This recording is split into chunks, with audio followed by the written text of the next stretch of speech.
Hello students, देखिए आज आप लोग पढ़ेंगे वैद्युत प्रतिरोध।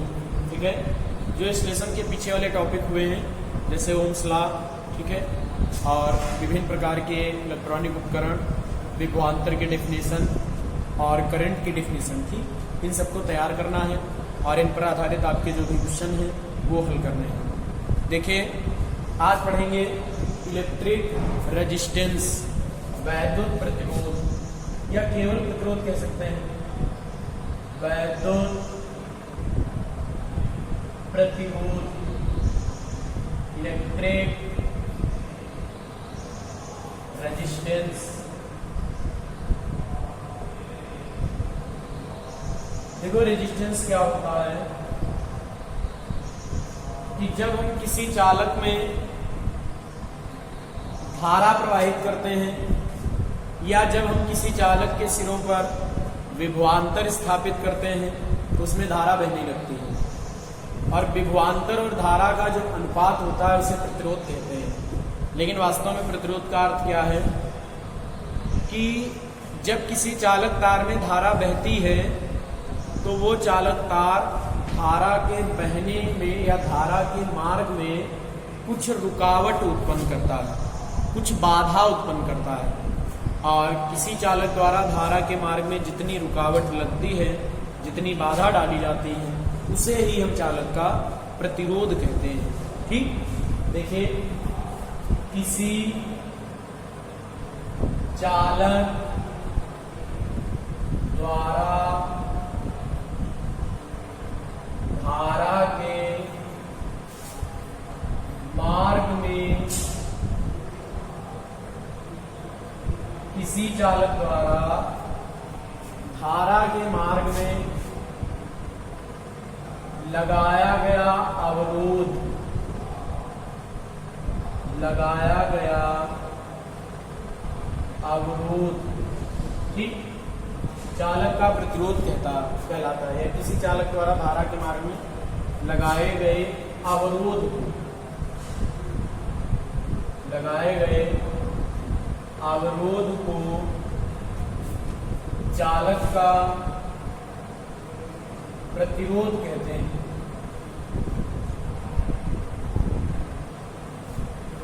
प्रतिरोध रेजिस्टेंस है ना, इसे R से प्रदर्शित करते हैं। R से प्रदर्शित करते हैं।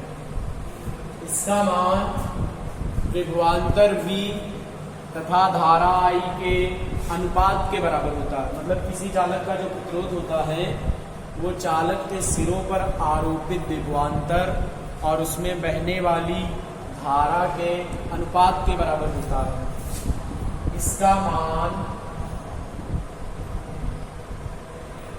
चालक के सिरों पर आरोपित विभवांतर तथा उसमें प्रवाहित,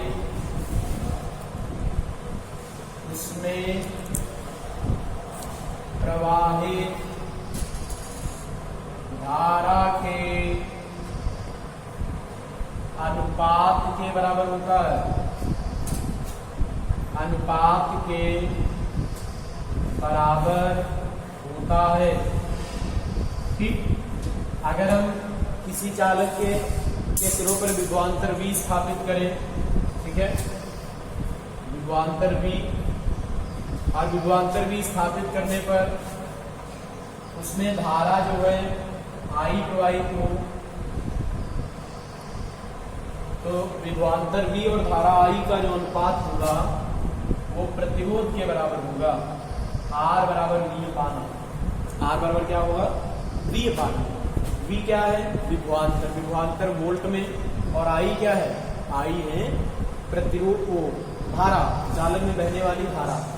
तो ये रुकावट निकलती है R बराबर V अपान I से। देखो यहाँ से इसका मात्रक भी निकाल सकते हैं, वोल्ट प्रति एम्पियर, और वोल्ट प्रति एम्पियर को हम कहते हैं ओम।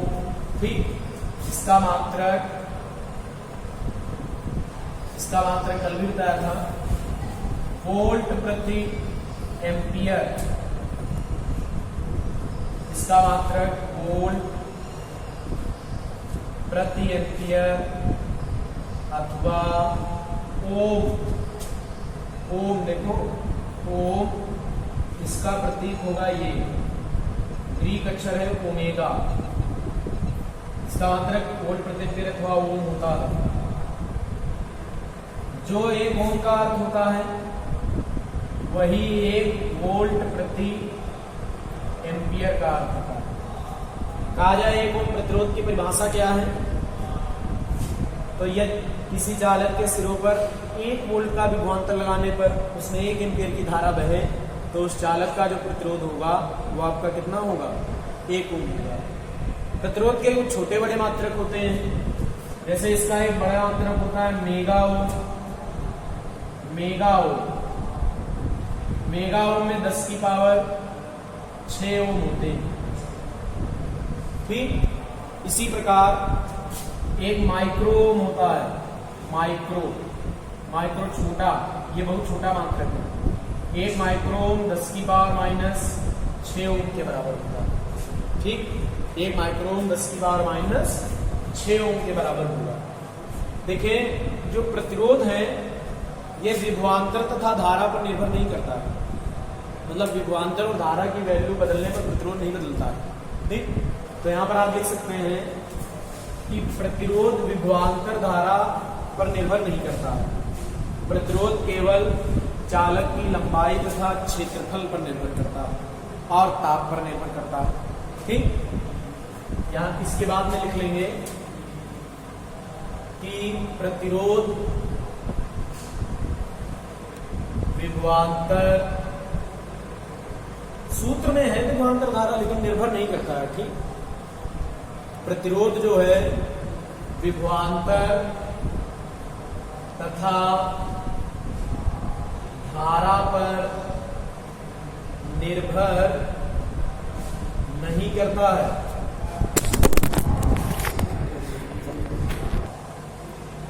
प्रतिरोध विभवांतर तथा धारा पर निर्भर नहीं करता है। ठीक, या मतलब प्रतिरोध चालक की लंबाई कामा परिच्छेद क्षेत्रफल, मतलब मोटाई चालक की, ठीक, परिच्छेद क्षेत्रफल तथा ताप पर निर्भर करता है।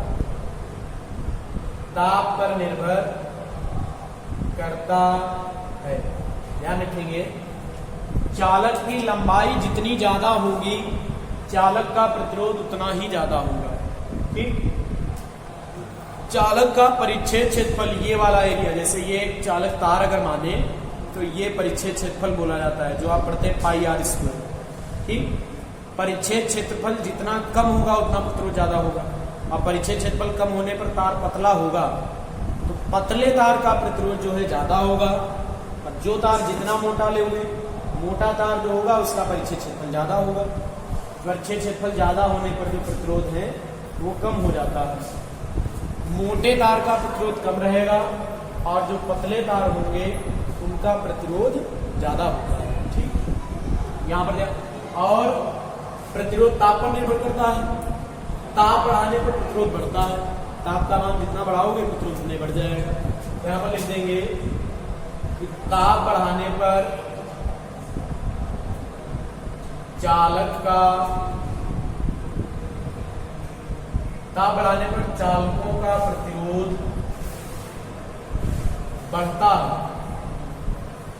ठीक, बढ़ता है। देखो चालकों में धातुएं आती हैं और मिश्र धातुएं आती हैं।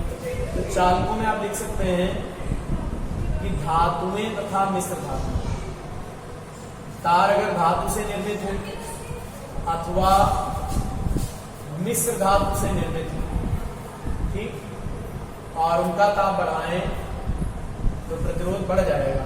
ताप बढ़ाने पर चालकों मतलब धातुएं था मिश्र धातुएं का प्रतिरोध बढ़ता है तथा अर्धचालकों का प्रतिरोध, अर्धचालक जैसे जर्मेनियम, सिलिकॉन, अर्धचालकों का प्रतिरोध घटता है, अर्धचालकों का प्रतिरोध घटता है। देखो चालक में चालक तार बनाए जाते हैं धातुओं से, जैसे कॉपर का तार, एल्यूमिनियम का तार, ठीक। मैं आपका जो है चांदी का वायर ले सकते हैं, लोहे का तार हो सकता है। और जो मिश्र धातुएं होती हैं जैसे कांस्टेंटल, मैग्नीज, यूरेका, ये सब मिश्र धातुएं हैं। तो मिश्र धातुएं और धातुओं का अगर ताप बढ़ेगा तो प्रतिरोध बढ़ जाएगा। और अर्धचालक के एग्जाम्पल लिख देते हैं। अर्धचालक जैसे जर्मेनियम, सिलिकॉन, जर्मेनियम और क्या, सिलिकॉन, ठीक। और गैलियम आर्सेनाइड, कार्बन, ये सभी अर्धचालक होते हैं। इनका अगर हम ताप बढ़ाएं तो प्रतिरोध घट जाता है। तो ताप बढ़ाने पर चालकों का प्रतिरोध बढ़ेगा और अर्धचालकों का जो प्रतिरोध होगा वो क्या हो जाएगा, घट जाएगा, ठीक। देखिए इसके बाद हमने लिख दिया है वहां पे कि किसी चालक का जो प्रतिरोध होता है किन किन बातों पर निर्भर कर रहा है। एक चालक की लंबाई पर, दूसरा परिच्छेद क्षेत्रफल पर, तीसरा ताप पर, ठीक। और एक चीज पर और निर्भर करता है, पदार्थ, ठीक। अगर भिन्न भिन्न पदार्थ हों और भिन्न भिन्न लंबाई के हों, भिन्न भिन्न मोटाई के हों, तो उनके प्रतिरोध जो है अलग अलग होते हैं। तो प्रतिरोध की निर्भरता या प्रतिरोध को की किन किन कारकों पर निर्भर करता है। देखिए प्रतिरोध की निर्भरता तो लिखेंगे प्रतिरोध निम्नलिखित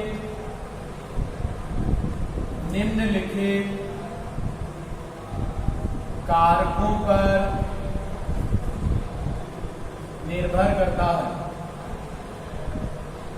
प्रतिरोध निम्नलिखित कारकों पर निर्भर करता है।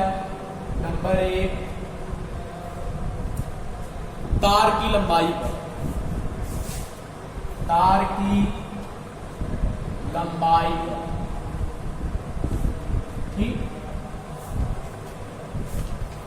निम्नलिखित कारक है। नंबर 1, तार की लंबाई।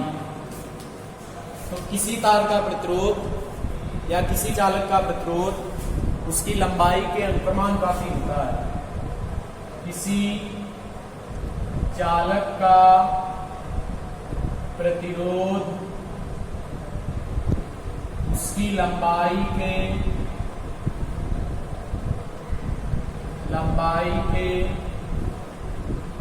अनुक्रमानुपाती होता है।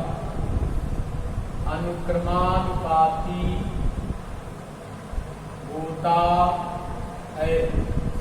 आर अनुक्रमानुपाती है, ठीक। तार का प्रतिरोध उतना ज्यादा होगा जितनी लंबाई होगी। जितनी ज्यादा लंबाई करोगे, तार की लंबाई दुगनी कर दोगे तो प्रतिरोध दुगना हो जाएगा।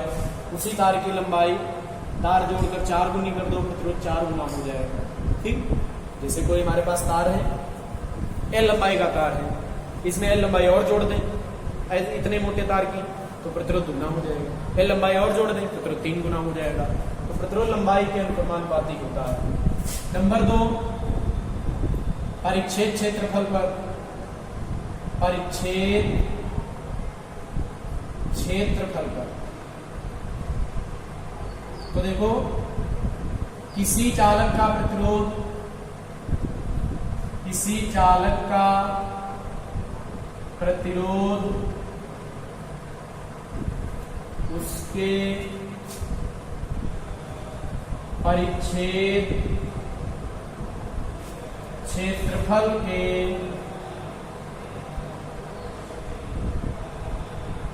व्युत्क्रमानुपाती होता है। मतलब परिच्छेद क्षेत्रफल जितना कम होगा प्रतिरोध उतना ही ज्यादा होगा, और परिच्छेद क्षेत्रफल जितना कम तार उतना ही पतला होगा। तो R व्युत्क्रमानुपाती A, परिच्छेद क्षेत्रफल जितना कम प्रतिरोध उतना ही ज्यादा, अर्थात मोटे तारों का प्रतिरोध कम होता है और पतले तारों का प्रतिरोध ज्यादा होता है। अर्थात मोटे तारों का प्रतिरोध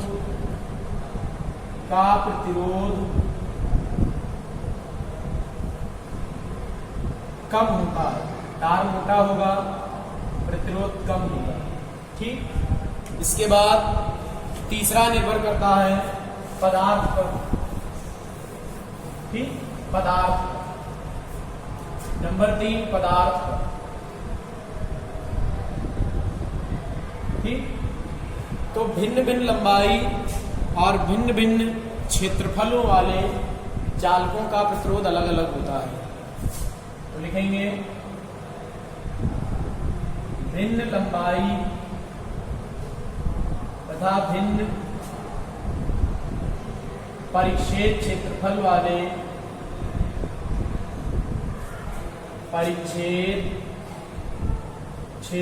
वाले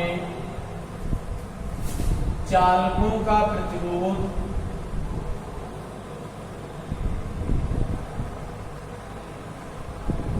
भिन्न भिन्न होता है।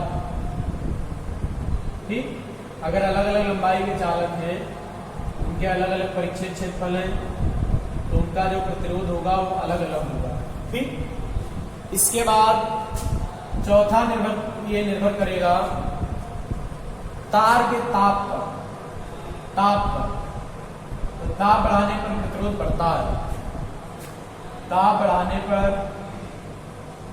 चालकों का प्रतिरोध